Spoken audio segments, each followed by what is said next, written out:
Hello. Question number 1. 2.4 gram of pure magnesium is dropped in 100 milliliter of 1 mHCl. Which of the following statement is wrong? A. 1.12 liter of hydrogen is produced at STP. 0.01 mole of magnesium is left behind. C. HCl is the limiting reagent. And D. None of these. Okay. Now, before proceeding to the solution of this question, first we'll understand what is limiting reagent. Okay. Limiting reagent is the reagent. Limiting reagent is the reagent which gets completely used up,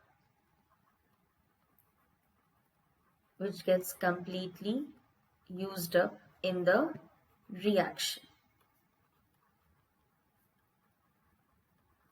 Or in other words, we can say that its presence limits the formation of the other product. Okay.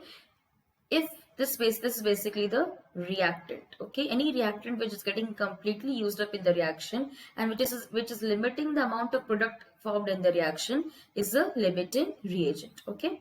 So in this given reaction, we have Mg plus 2HCl gives MgCl2 plus H2. 24, 73 gram, 95, and this is 22.4 liter at STP. Okay, this is 24 plus 71, so it becomes 95. Okay, now in the given question we have taken 2.4 gram of magnesium. Okay, so number of moles of magnesium is equal to 2.4 by 24. That comes to 0.1 mole. Now we have 1 molar solution of HCl. Okay, volume is how much? 100 milliliter. So number of moles will be equal to molarity into volume. Okay, so molarity and volume we have to take in liter, so we divide by 1000. So number of moles of HCl is 0.1 mole. But in the given equation we can see that 1 mole of magnesium require 2 mole of HCl. So when 1 mole of magnesium require 2 mole of HCl, then 0.1 mole of magnesium will require 2 into 0.1 mole of HCl. That comes to 0.2 mole. Okay, because when 1 mole of magnesium is requiring 2 mole of HCl, okay, then 0.1 mole of magnesium will require 2 into 0.1 mole of HCl. It comes to 0.2. But in the given solution, we have 0.1 mole of HCl, which is less. Okay, we require 0.2. So this is limiting the formation of the product. So what is the limiting reagent?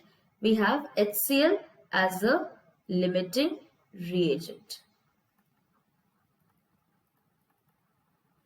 HCl is the limiting reagent. Next, we have 2 moles of HCl is giving out 1 mole of H2. Okay, then 0.1 mole of HCl will give how much? 1 by 2 into 0.1. That is 0.05 mole of H2. Just unitary method we have applied. Okay. Now we know that 1 mole of H2 is equivalent to 20.4 liter at STP. So 0.05 mole of H2 will be equal to 0.05 into 22.4, that is 1.12 liter at STP. Now, in the reaction, we can see that 2 mole of HCl require 1 mole of magnesium. 1 mole of HCl will require 1/2 mole of magnesium. Therefore, 0.1 mole of HCl solution will require 1/2 into 0.1. That will be equal to 0.05 mole of magnesium. So, therefore, amount of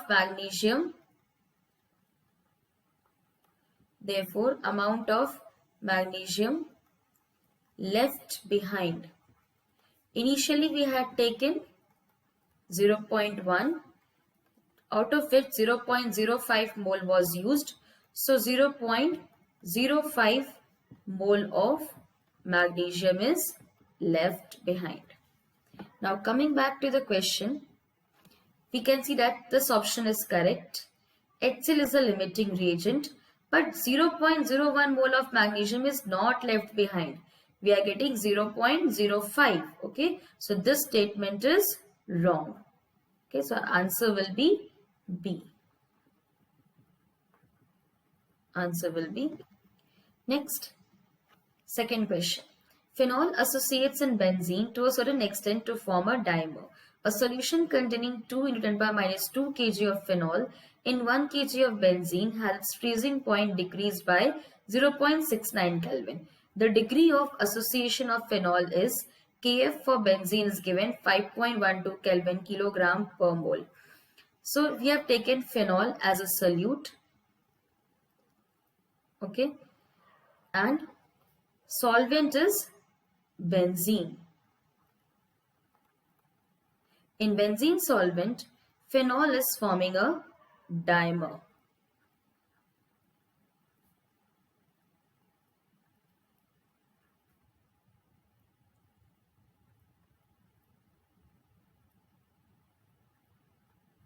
Okay, like this, phenol is forming a dimer. This is the hydrogen bond.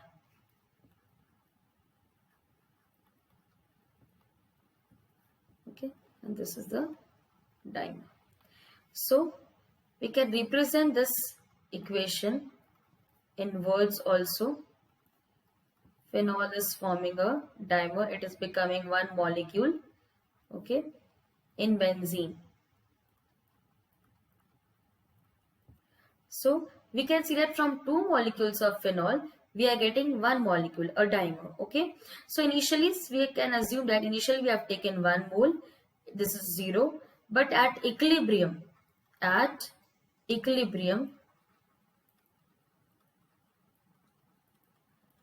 we can assume that alpha moles are getting associated. Okay, alpha moles of phenol have got associated. Okay, so in the product we'll get alpha by 2 because 2 molecules of phenol were giving me 1 molecule, just a half. So if alpha moles of phenol are getting associated, so we'll get alpha by 2, just the half. Okay, so we also know that what is Van't Hoff factor? Number of particles in solution. Number of particles in solution by number of particles initially taken.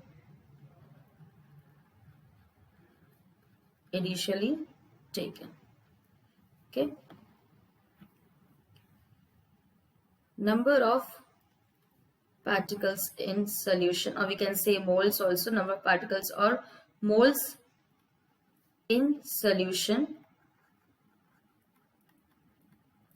We have 1 minus alpha plus alpha by 2. That comes to 1 minus alpha by 2. Next, we know that delta TF is equal to I into KF into M. Delta TF is given how much? 0.69 Kelvin. Delta TF is 0.69 Kelvin. KF is given 5.12. We don't know molality. What is molality? Number of moles of solute. Number of moles of solute by mass of solvent in kg. Now number of moles of solute is how much? We can see that 2 into 10 power minus 2 kg. That means if we convert this into gram, 2 into 10 power minus 2 kg will get 2 into 10 power minus 2 into 10 to the power 3 will have 2 into 10 to the power 1. Okay, that is 20. Sorry, 20 gram. We have come into gram now, so it's 20 gram. Next, 20 by 94 by mass of solvent in kg. 94 is the molar mass of phenol.